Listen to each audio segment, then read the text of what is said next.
Así fue. Entre lágrimas, la esposa de Miguel Uribe contó en voz baja, rompió el silencio de todo un país. Esto no es solo una historia pública, es una herida abierta. Hoy te traemos el testimonio que dejó helados a quienes lo escucharon. Las palabras de la esposa de Miguel Uribe, dichas entre sollozos, en el lugar donde todo cambió. Era una noche de campaña. Luces, micrófonos, promesas. De repente, un disparo. El caos. Ella corrió entre la gente, buscó su nombre, encontró su cuerpo.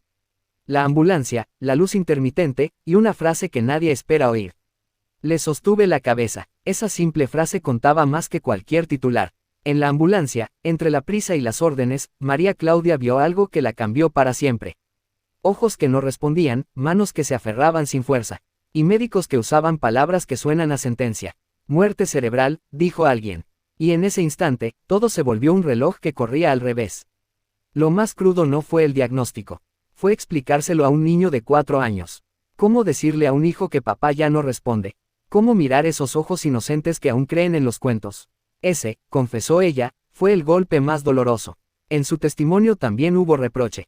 Habló de fallas en la seguridad, de promesas que no se cumplieron, de la sensación de abandono en el momento más decisivo. No habló de política, habló de responsabilidades humanas que nunca llegaron a tiempo. Cuando relató que le sostuvo la cabeza, sus manos temblaban. Pequeñas, desesperadas, cargadas de amor. En ese gesto estaba todo el dolor, toda la impotencia, todo el amor que no bastó para cambiar el destino. Su confesión no solo estremeció a seguidores y enemigos, conmovió a cualquiera que haya enfrentado la fragilidad de la vida, porque más allá de la figura pública, allí había una familia. Un hijo, y una mujer sola con la verdad más brutal. Ella lo contó entre lágrimas. Y en esas lágrimas quedó la lección más dura. La violencia no solo arrebata proyectos, arranca historias, rompe rutinas, y deja cicatrices que nadie quiere ver. Lo que ella contó no fue un titular más. Fue un puñal de verdad clavado en la intimidad de una familia que creyó, hasta el último segundo, que la vida podía volver a respirar. María Claudia habló con voz quebrada y pocas palabras, en cada pausa dejó todo lo que no pudo gritar. Ella contó que, en la ambulancia, sostuvo la cabeza de Miguel mientras los médicos repetían palabras que suenan a sentencia, muerte cerebral. Lo dijo con esa mezcla de incredulidad y rabia contenida. ¿Se va a morir?, preguntó, y le respondieron según recuerda que era cuestión de horas. Esa confesión, simple y brutal, desató rumores que luego se convertirían en preguntas que nadie quiso evadir. Entre los rumores que empezaron a circular y que ella abordó con discreta honestidad estaba el de las decisiones médicas críticas que se tomaron y luego se cancelaron. María Claudia confirmó que hubo procedimientos planeados que finalmente se suspendieron, y esa cancelación alimentó versiones sobre terapias, riesgos y esperanzas que se apagaron antes de tiempo. Esa incertidumbre multiplicó el dolor de la familia y la suspicacia de quienes miraban desde afuera. También hubo preguntas sobre el esquema de seguridad y la logística del evento. ¿Por qué un menor pudo acercarse con un arma y por qué, en cuestiones que podían ser preventivas, faltaron recursos o protocolos?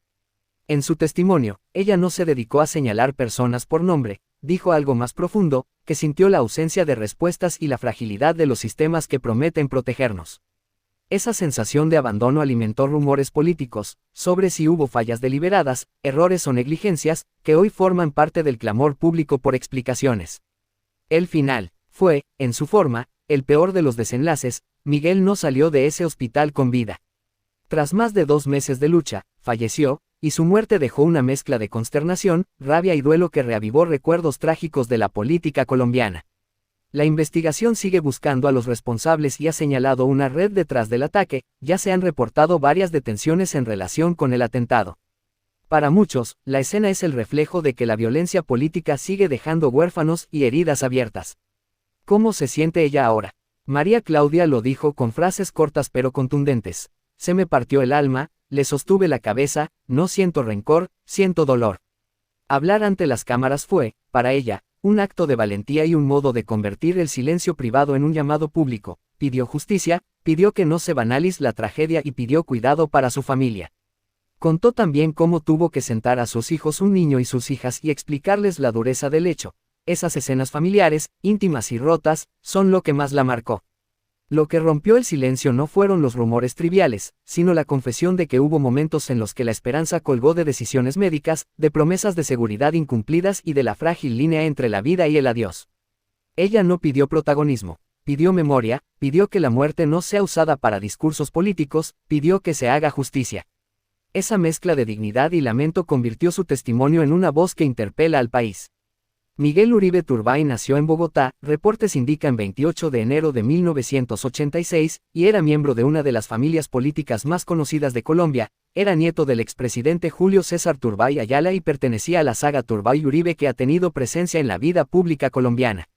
Su familia estuvo marcada también por tragedias, la figura de su madre y episodios que dejaron huella en su infancia.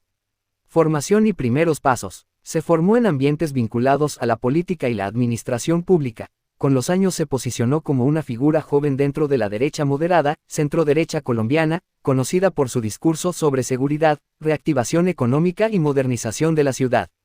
Antes de su aparición más visible como candidato presidencial fue senador y candidato en escenarios locales y nacionales. Uribe alcanzó reconocimiento nacional como senador y luego como precandidato presidencial en las contiendas para las elecciones de 2026. Sus posiciones lo situaron en el foco mediático, defendía enfoques de seguridad y estabilidad, y buscaba atraer a votantes por su perfil técnico y de gestión urbana. Su figura se volvió central en la política bogotana y nacional en los últimos años. Miguel estaba casado con María Claudia Tarazona, la pareja tenía hijos pequeños. En los testimonios públicos tras el atentado, su esposa apareció como la voz más cercana a la familia, devota, protectora de sus hijos y con una fe puesta en la recuperación durante los largos meses de hospitalización.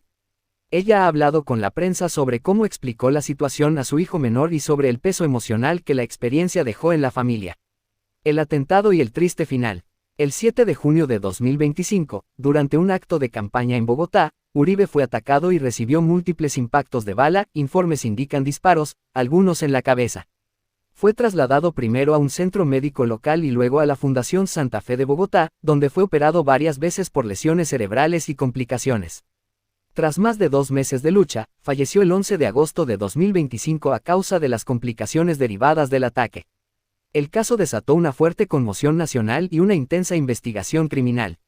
Las autoridades detuvieron a varias personas vinculadas al ataque, incluido el agresor que fue arrestado en el lugar. Informes señalan que era un menor en el momento del atentado.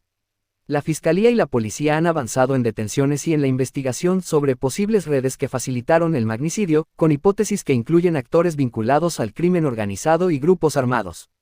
El hecho reavivó debates sobre seguridad de líderes políticos, esquemas de protección y responsabilidades administrativas. Lo que contó María Claudia Tarazona. En una entrevista íntima, emitida por medios nacionales, María Claudia relató momentos concretos y humanos. Dijo que en la ambulancia, le sostuve la cabeza, mientras los médicos trabajaban, y narró que le comunicaron la posibilidad de muerte cerebral. Contó también cómo tuvo que explicar la situación a su hijo pequeño y cómo esa escena familiar fue, para ella, el golpe más doloroso. Esa frase, sencilla pero desgarradora, se volvió la imagen que muchos guardaron del episodio. Tras las declaraciones de María Claudia comenzaron a circular preguntas y rumores que la propia esposa abordó con discreción, decisiones médicas que se planearon y luego se suspendieron, supuestas fallas en el esquema de seguridad del evento y la duda sobre cómo un menor pudo perpetrar el ataque. Ella no apuntó nombres en lo público, pero sí dejó entrever frustración por lo que consideró ausencia de respuestas y por la sensación de habérseles quitado tiempo y opciones. Estas afirmaciones alimentaron la exigencia pública de explicaciones claras y de una investigación profunda. María Claudia ha hablado en términos de dolor, de duelo y de una mezcla entre fe y búsqueda de justicia. Mensajes públicos y declaraciones en redes sociales mostraron su intención de proteger a los hijos y, al mismo tiempo, de pedir que la muerte de su esposo no sea usada con fines políticos. En un post público anunció su despedida y pidió guía para aprender a vivir sin él, palabras que conectaron con la empatía de muchas personas.